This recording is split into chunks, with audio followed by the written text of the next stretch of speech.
Hello friends, कैसे हो आप सब। आज की हमारी कहानी है नन्ही चिया और बोलता हुआ बादल। एक छोटा सा गांव था, पहाड़ों के बीच बसा हुआ, जहाँ हर सुबह पक्षियों की चहचहाट और ठंडी हवाएं नींद को धीरे धीरे जगा देती थी। इसी गांव में रहती थी एक प्यारी सी बच्ची, नन्ही चिया।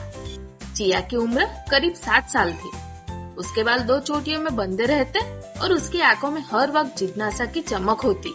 चिया को सबसे ज्यादा प्यार था आसमान से। वो रोज शाम को अपनी छत पर बैठ जाती और बदलते हुए बादलों को देखा करती। कभी उन्हें हाथी समझती, कभी फूल, कभी एक बड़ा जहाज।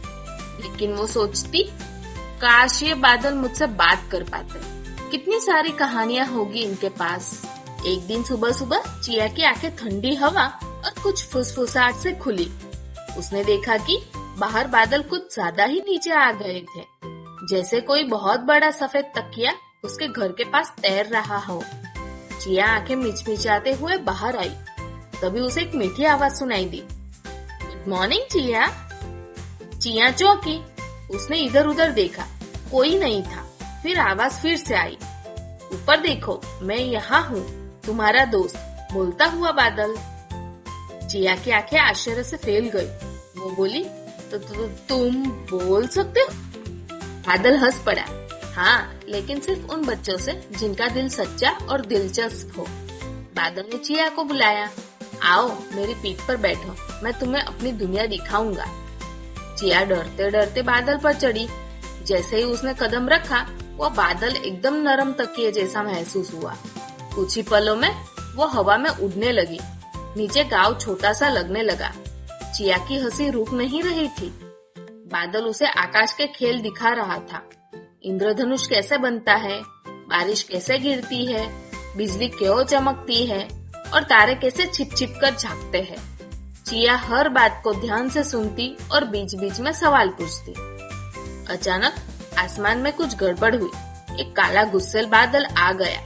वो गरजते हुए बोला, यह मेरी जगह है, कोई नन्ही बच्ची यहाँ नहीं आ सकती। चिया थोड़ी डर गई, पर उसने बोलता हुआ बादल का हाथ थामा और बोली, मैं तुम्हारे आसमान में आई हूँ, पर सिर्फ सीखने और प्यार बांटने। अगर तुम चाहो तो तुम भी मेरे दोस्त बन सकते हो। काला बादल कुछ देर चुप रहा, फिर धीरे धीरे उसका रंग हल्का होने लगा। वो मुस्कुराया और बोला, तुम्हारा दिल बहुत प्यारा है चिया, मैं भी तुम्हारा दोस्त बनना चाहता हूँ।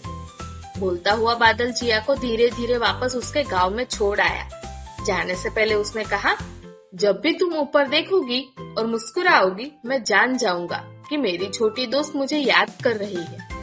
चिया ने हाथ हिलाया और कहा, मैं रोज शाम को छत पर आऊंगी तुम्हारी कहानियां सुनने। और उस दिन के बाद से चिया जब भी अकेली होती, बस आसमान की ओर देखती और मुस्कुराने लगती, क्योंकि उसे पता था वहाँ कोई है जो उससे बात करता है, उसका दोस्त बोलता हुआ बादल। तो बच्चों, हमें इस कहानी से ये सीखने को मिलता है कि अगर हमारा दिल साफ हो, जिज्ञासु हो और हम प्रेम से भरे हो, तो हमें हर चीज में दोस्त और कहानी मिल सकती है, यहाँ तक कि एक बादल में भी। तो फ्रेंड्स, आपको ये कहानी कैसी लगी? कहानी अच्छी लगे तो लाइक, शेयर और सब्सक्राइब जरूर करें। Have a nice day. Thank you for watching.